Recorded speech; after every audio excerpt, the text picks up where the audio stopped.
All right, so welcome back everybody to Skinny is Not the Goal, where we are dead set on achieving our goals. And our goals today is to get some movement on this garden. Now, this garden is a work in progress, and I'm a little late in the season, but that's all right. We're making do with what we can. But so, the opening of this video, you saw I laid down landscape fabric, and today we're going to be planting through landscape fabric. And you may ask yourself, why plant through landscape fabric? What's the point of that? Well, there's several points. The main thing is weed control. So anyone that grows a garden knows your nemesis is always the weeds. Well, and pests. He is controlling our weeds, trying to keep a handle on them. And it helps with erosion. Water can pass through it because it is woven, but those torrential downfalls, it doesn't wash as much of it away when that happens. So I got the landscape fabric down, my rows under here. What I need to do next is burn some holes in the landscape fabric to plant my transplants. So I have a whole tray of squash that I need to plant.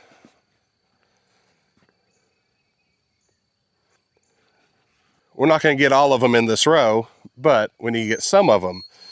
And that's what determines how you space your plants out in these rows. How far apart you burn these holes. Burn these holes with some propane or some butane. So that's what drives that. So when you're growing, if you're growing from seeds, on the back of seed packets, they'll tell you the spacing you need, the amount of light that the plant requires, fertility, that sort of thing. If you don't have that, then just Google it. Uncle Google has the answer.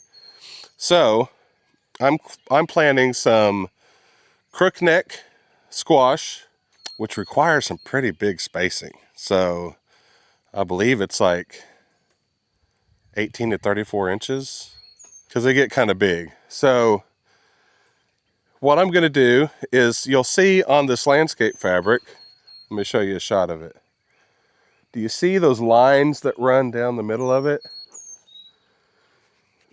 Those lines are handy because that can help you keep your rows straight.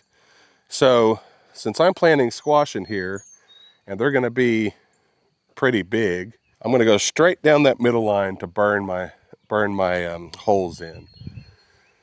And so that's the plan there. And then I'll probably go back, kind of side plant something else. I'm not quite sure what I'm going to do yet, but you can use those outer lines, to give you an idea. And just so you know, these lines, they're a foot apart. So this whole thing's 4 foot wide, 1, 2, 3, 4 lines. That just kind of helps you keep an idea of your spacing, but I need to get the spacing between my plants down. So what I'll do is I'm going to take there's several methods here, and I'll show you some different ones as I do them. I'm just going to take tape measure,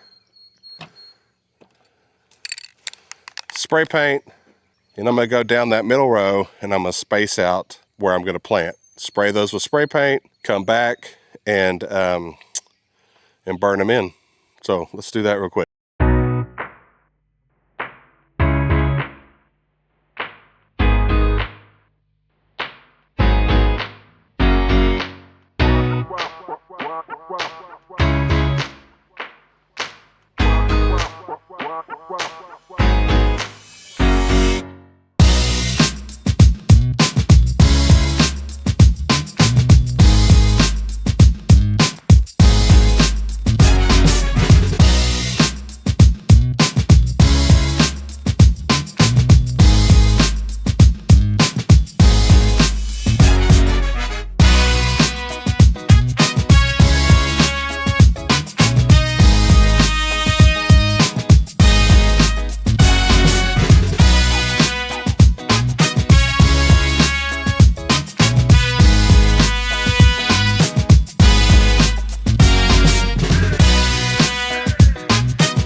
paint. And next thing I'm going to do is I'm going to take one of these blow torches to cut the holes in. Now I like these smaller blow torches because it gives you a little better precision to put these holes in there. So as opposed to like the bigger blow torches that make a bigger hole, it kind of sometimes makes too big of a hole too quickly when you're doing this. So some of the fun part about gardening here, guys. All right. So to do this, you can't come in at an angle. You got to come like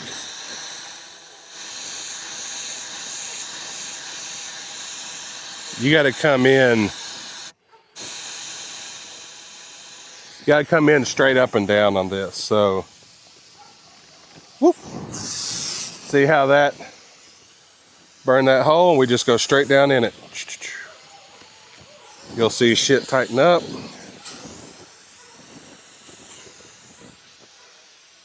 Oop.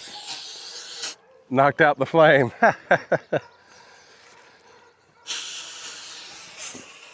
Try this again.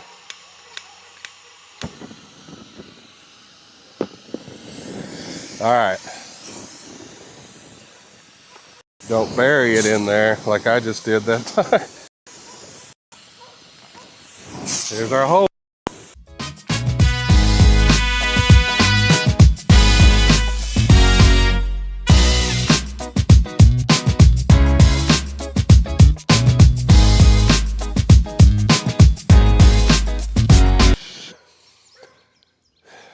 Voila. 1, 2, 3, 4, 5, 6, 7, 8.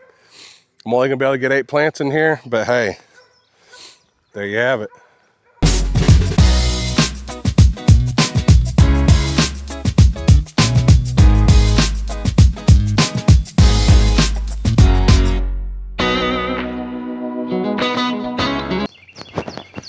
All right, I'm gonna take a little side quest here real quick, guys, because I need something. Oh man, good Lord, I'm still struggling with this cold, y'all. I'm going on week 3 and I'm tired of it. All right, y'all haven't seen the backyard much. Welcome to my back porch. This right here, well, it used to be a source of great fertilizer, but this is where we had a bunny for a couple of years. The bunny's no longer with us, but what we still have is bunny poo.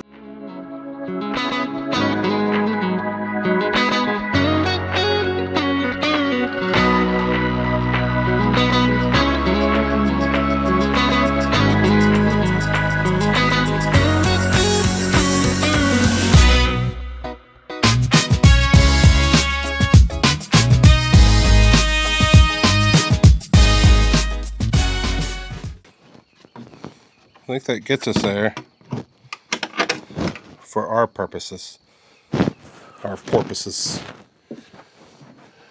Let's take our 5-gallon bucket of rabbit poo here. Real quick about using this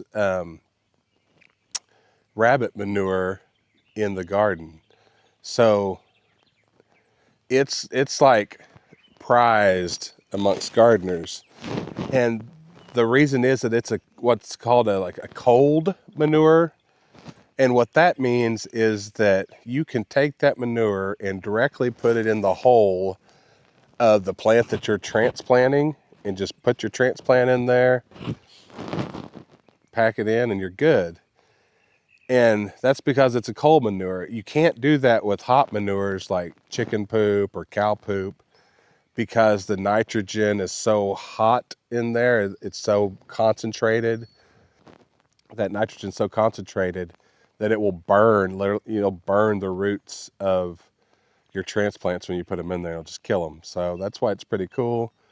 So that's what we'll do here with these transplants. We're set up to, look, there's some weeds in here.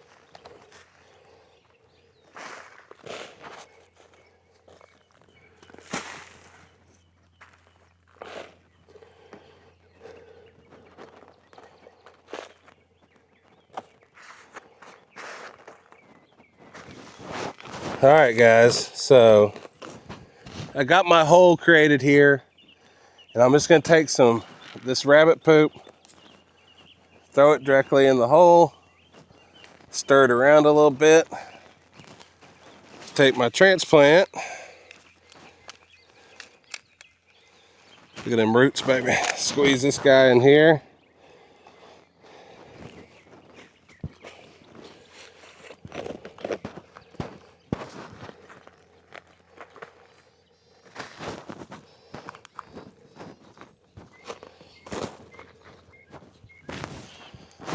Just like that. We got our first crookneck squash in the ground. And I'll just go through down here and just keep repeating that over and over till we get our first bed planted. It's exciting for me, guys.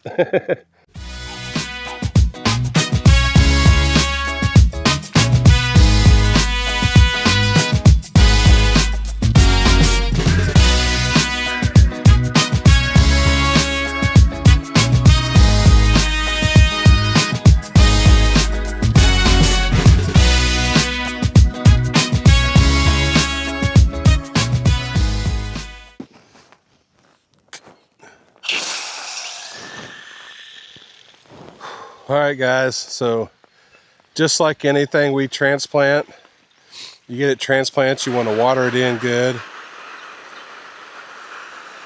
Get it a good drink of water so it can start establishing those roots.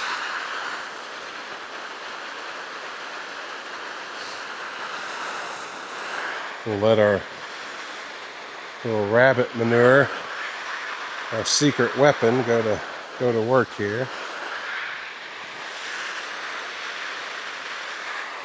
So, and at this point, the transplants are, they've experienced some stress from transplanting, finding a new home. They're going to have to get their feet underneath them again. So keep an eye on them. Don't mess with them. Don't prune them for a week or two. Like, there's some lower leaves on here. Some of those first leaves that came up, that you can see them on some of these plants that need to be removed. But I'm not going to do that until I know they've established themselves in their new spots. So that's planting through landscape fabric. And, it's all up to you. If this is a bed that, like I was going to do for a market, that I was going to turn over quickly with like lettuce, I wouldn't do landscape fabric, because I'm going to be in that bed working it a lot, and I can plant that lettuce close enough that it can shade the ground out around it and keep a lot of the weeds at bay. So just depends on your situation. In this case, the squash is going to be here for a while, so we'll just plant to this landscape fabric. And I'll start spraying this stuff for squash bugs pretty soon, and I'll show you what I do there and what I use as far as organic chemicals go. And off to the races we'll go. We'll keep an eye on this stuff, and I'll catch you on the next video, guys. Appreciate you checking it out. Till next time.